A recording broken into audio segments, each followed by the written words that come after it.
live. Wicked. What's up, everyone? My name's Mark. Welcome to the first episode of Real Talk Radio. This is where we're gonna talk some real shit with some real people and talk about whatever we want. And yeah, I got my co-host Nate here. What's going on, everyone? It's your boy Nate. Awesome. And who's lucky episode 1 today? Mate, my name is Professor Paul, and I'm the lucky dude to be featured on this podcast for, is it 001 or are we doing just 01? Nah, 001, hashtag 001. That's hectic. Awesome. It's hashtagged already, holy shit. Nah, perfect. Look, man, how do we introduce you? You're a local Brisbane hip-hop extraordinaire, hustler, barista by day, rap lord by night. That's me. Yeah, I live in the Stones Corner, Coorparoo area of Brisbane. I'm a musician, but known around here rapping, exactly how Mark said it. I make t-shirts for my stuff. That's been like a little side thing that I've been doing, but mainly just making music. How'd that start? Man, I was just making like daily shirts for me. So just literally, I was just like, I want to make my own shirts just for me to wear for like being in my videos. I was just excited about it because I saw other people in New York. They had like skate companies, but also doing clothing lines. And I was like, how can I make a shirt be mine? And then I like looked into it, did a few. People started seeing me wearing it. And then I like started getting a couple orders through on my Instagram DM. Like I just was like, wow. I was just taking photos of the ones that I'd made for myself, and people were like, oh, can I have one? And I was like, how much did sure. you sell them for? Like, how'd you price it? Well, did you ask them? Like... No. At first, I was like doing op shop shirts, so I just find plain black shirts from the op shop, and I was like $10 because it was like super easy to do.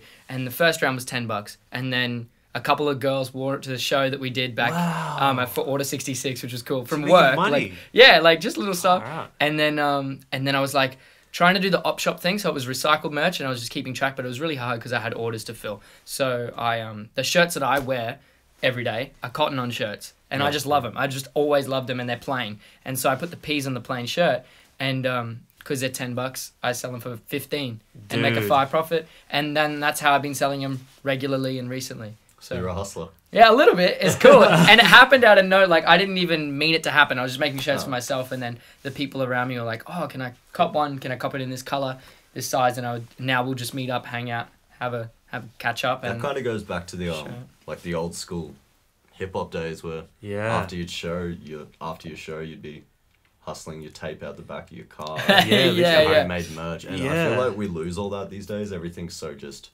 buy a ticket here and get like a pre-printed shirt and a digital download, and people just want to hang out and have a coffee. Yeah, that's the thing. That's what's really cool about this. It's like, I love that aspect of it because you just kind of get to chat to it's an excuse to chat to somebody new.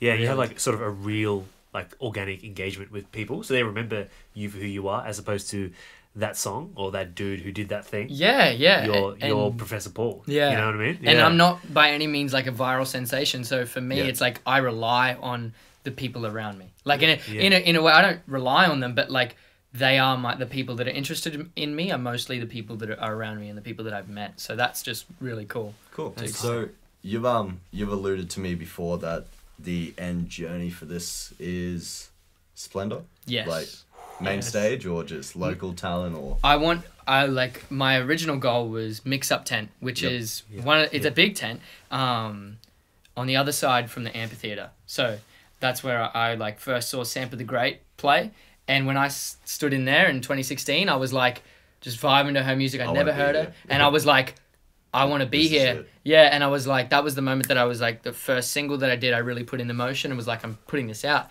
Would you say that was like one of the key moments that spawned the hustle, like ignited the fire? I had the fire beforehand. Like I was really keen to, like I was working 3 jobs at the time just to kind of get by.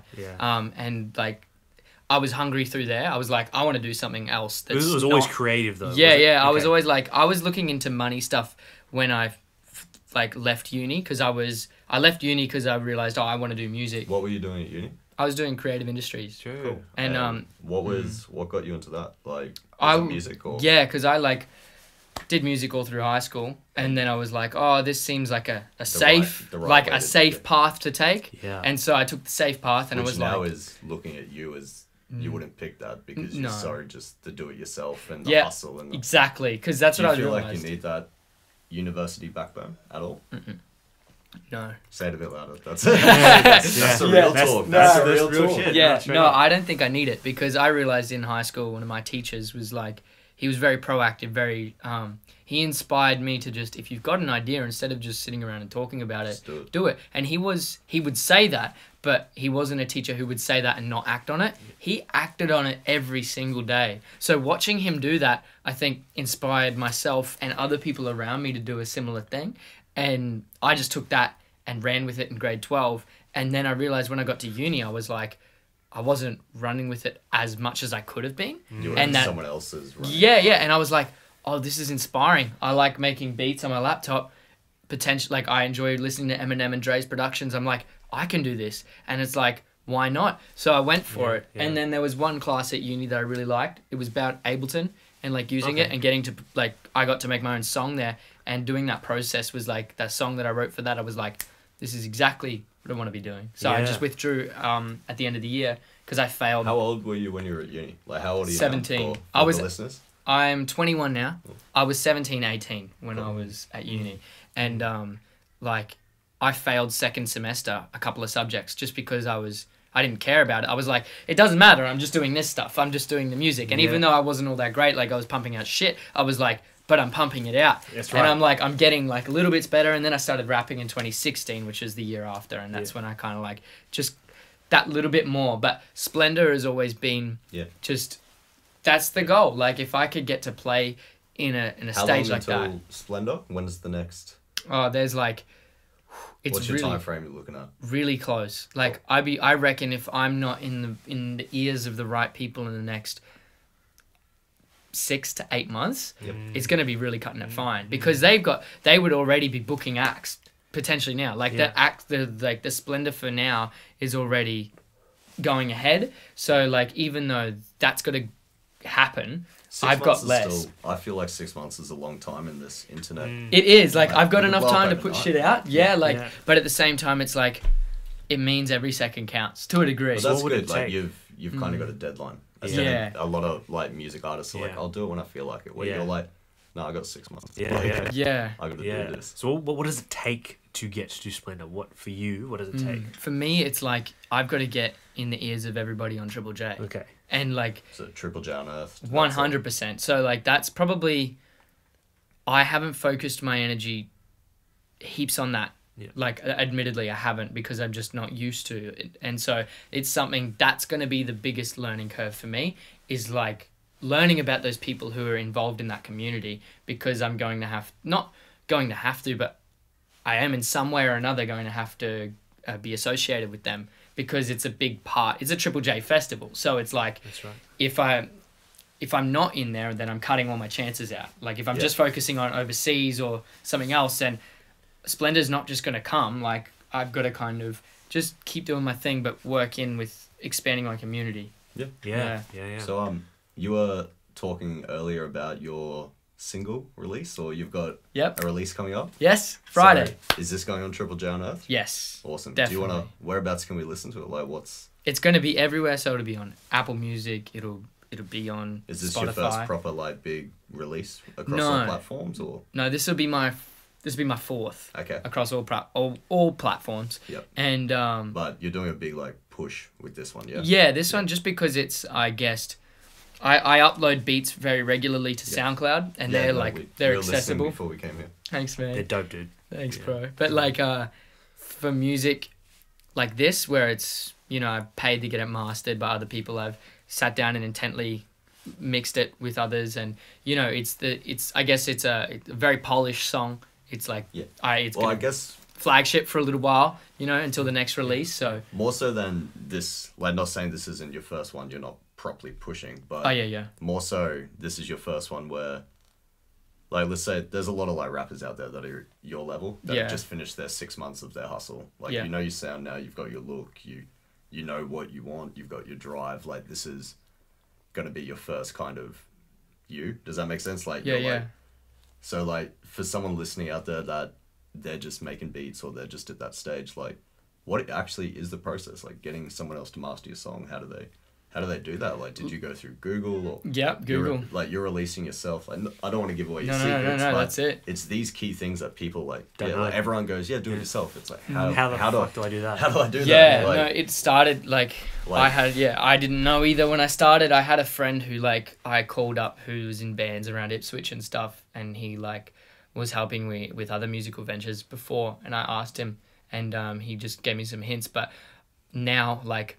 Mastering, my friends are good enough that I can kind of get them to do it. Because you have a group around you. You have like a... Yeah, I have a group of people around me called the River City Kids who are just all sorts of... Yeah. Massive shout out. They are like, we're a group of musicians, photographers, just producers in general, like just a pool of creative people who are kind of connected. But see, that's lucky. Like that's, are you realizing now more?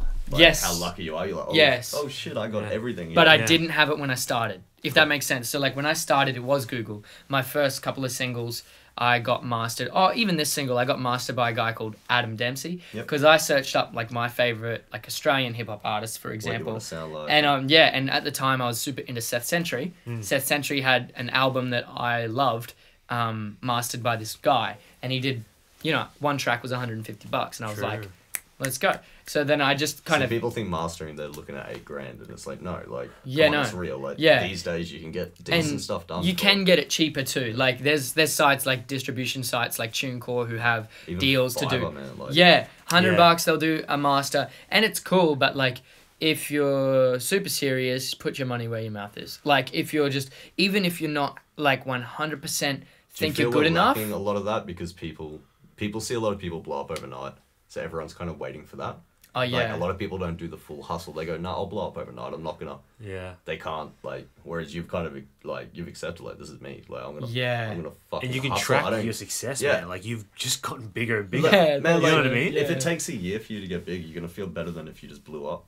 Yep. Like, if you blow up and then no one listens to your next song, you're like, what the fuck was it all for? Yeah, exactly. Yeah. But even if I do blow up, like, say if it happens, I'm like, I've earned that. Like, I was there when I wasn't big. Like, I'll be there now, and I'll be there when it dies down. They get thrown under that bridge as well. Like, a big one going back is, Macklemore. Yes. Everyone's like, oh, Macklemore, Thrift Shop. I'm like, you heard that guy rap before that? Like, his 6 I didn't. releases? Yeah, like, exactly, that guy's been hustling, man, and you're just sad that the song he blew up on is true. Yeah, and exactly. Stop spending $80 on a shirt. Yeah. And like, freaking, what's his name? Kendrick. He did the same thing. Mixtapes for days before before the world knew about him. Yeah. So it's like, for me, like, this is I'm kind of freaking out. Your life. Yeah, and like, I'm kind of freaking out at the moment. Like, oh my gosh, I'm putting this song out on Friday that I haven't put a lot. Like, normally in a release cycle, you'd put maybe a few extra weeks of promotion into. Yep. But this one's literally going to drop, and like, the last single that I did the same thing. I literally dropped it, but the last single I did is also the best performing single I've ever put out.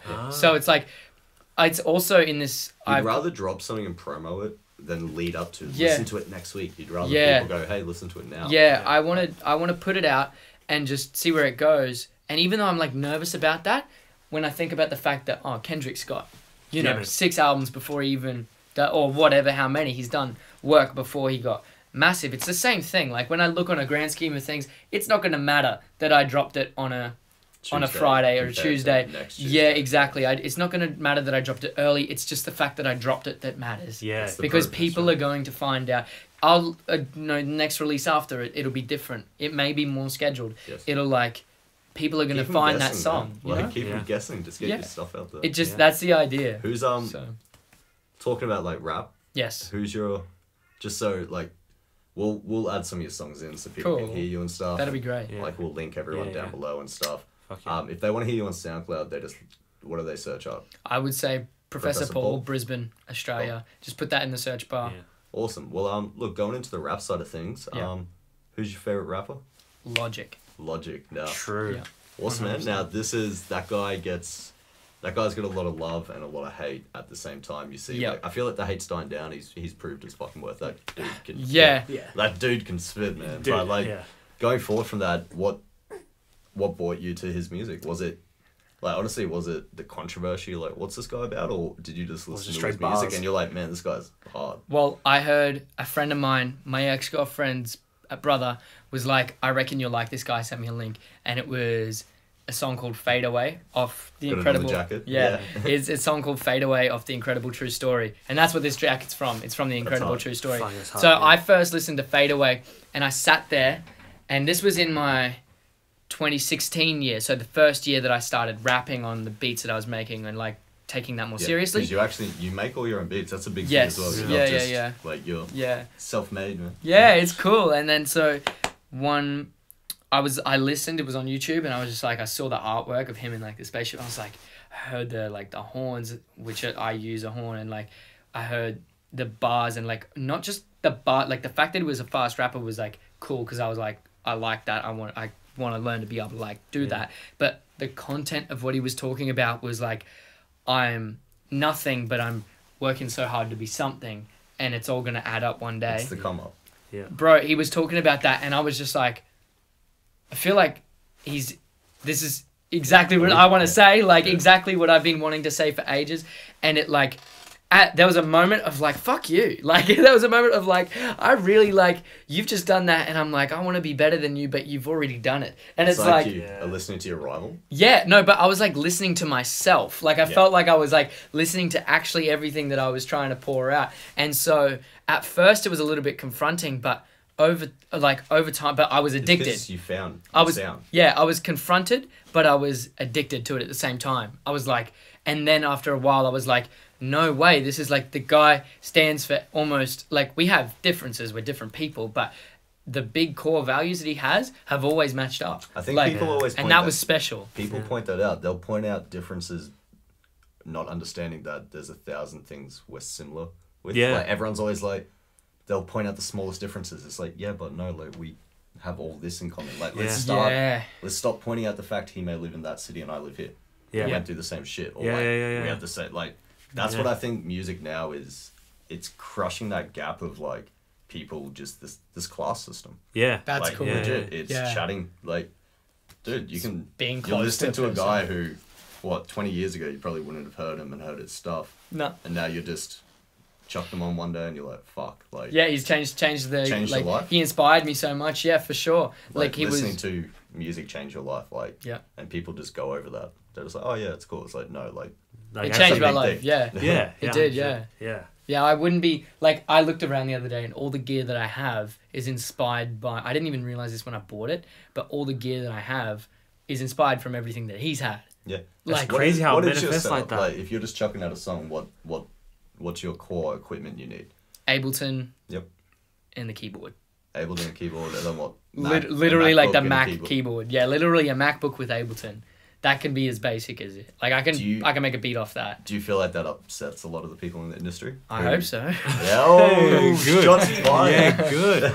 I think I'm slow. Like in the terms of like, even though I'm making it on a laptop, I feel like I'm behind. Yeah, like there are faster ways to do it now. Oh, like, absolutely. And so I feel like I'm still. I know that I'm not. I know that I'm like I'm getting closer to the cusp of what's actually going down. But music's only going to get easier to make. Yes. And so people need to stop. Need to keep trying that. Yeah, like keep trying that. The fact that they should be happy. Yeah. They should be happy that you can sit in a fucking room and write an album. Yep. Like you don't need $20,000 in some shit deal. No. Like no. Like, and that's the coolest thing. Do you think this is going to change music? It has, like, of course, but it will. I think it's going to change in a big way. Like, we won't be making music on MacBooks. We'll be making it on iPads, like, or not iPads on our phones. We'll be walking around and like, hey, I made this beat on the bus. Here you go. And then it's like, oh, sick. I'll rap on that now via my AirPods. Just straight up. So, let's put that on SoundCloud in 15 minutes. Yeah. There's your work done. Like, but I'm not.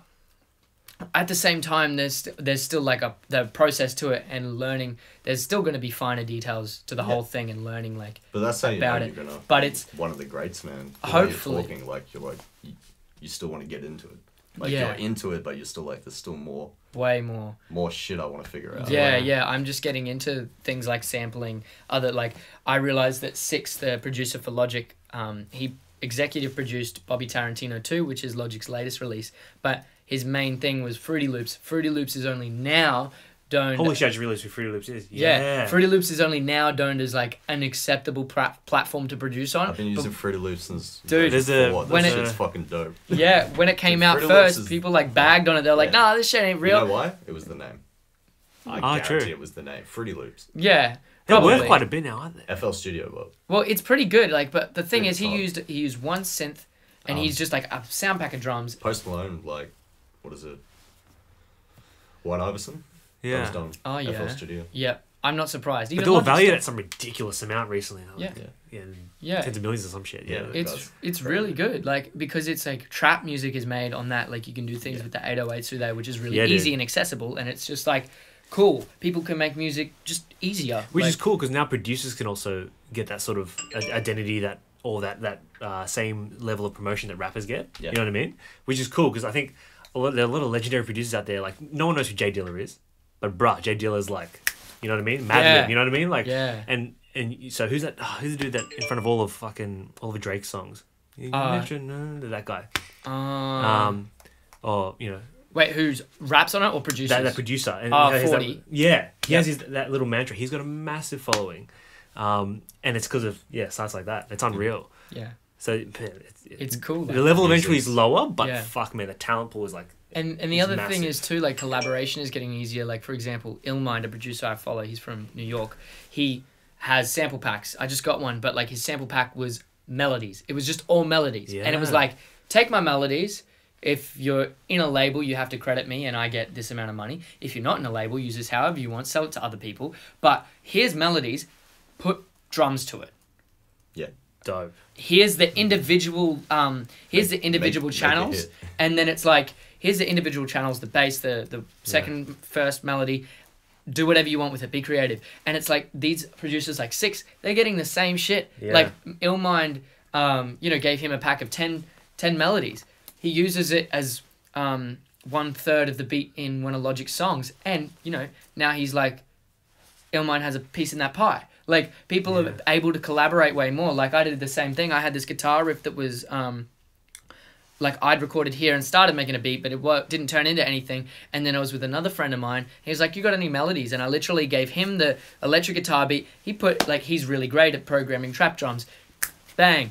Song. Oh, dope. Like, I just gave, a melody. Yeah. And he did it. And it's just like, that's another thing. So, you can be like, oh, yeah, but I'm no good at playing melodies and shit. It's like, they're there. Get some. You don't have to worry about it. People are making just melodies. People are making just drums. Nike's got it right. Just do it. And I think that's the cool thing. It's like whatever works for you. And that's what everybody has done, leading up to it. At first, people making hip-hop, it was samples out of records, right? But it's it's this on steroids. It's like this going... just make it. Just do it however you need to. Just make it. Your distribution labels your social media profile now. Yeah. The moment you release, you send it out to 8,000 people. Done. Yeah, done. Yeah, exactly. You don't need to wait to be put on. No, and it's and the biggest thing is you want money, it's through your PayPal and your pocket. It's like the people that understand this are the ones who are gonna kill it. Yeah, you're your own brand. You're your own brand. People follow you when you're on Instagram. It's not wasted time. You're building your brand. That's right. Yeah. And same with going off that shit. What is your brand? Because we're gonna have to. Wrap the stuff up. Yeah, cool. But hit us with some branding. Where can people listen to you? Where can they see you? Well, bro, you can listen to some of my shorter length pieces on my Instagram at Professor_Paul, or you can head over to my YouTube channel where I document more of my journey, which is Professor Paul. That can also be found through my Instagram bio. I have a link to my most current things happening. We'll my put Instagram links bio for everything as well down in the description and everything. Look, thanks for coming by and thanks, Marky. Starting this journey. Yeah. We'll catch up with you for an episode in probably a couple of weeks or a month or so and see where everything's at. See where the journey's going. That'd be sick. Hold you to your word. I would love that. Yeah, that's good. Hold me accountable to the Splendor shit because that's gonna keep me going. That's gonna be dope. Cheers for coming to Real Talk Radio. You're welcome. We'll do the fist bump. Yeah, bro. Pump. Dope, bro. Thanks, man. You're welcome.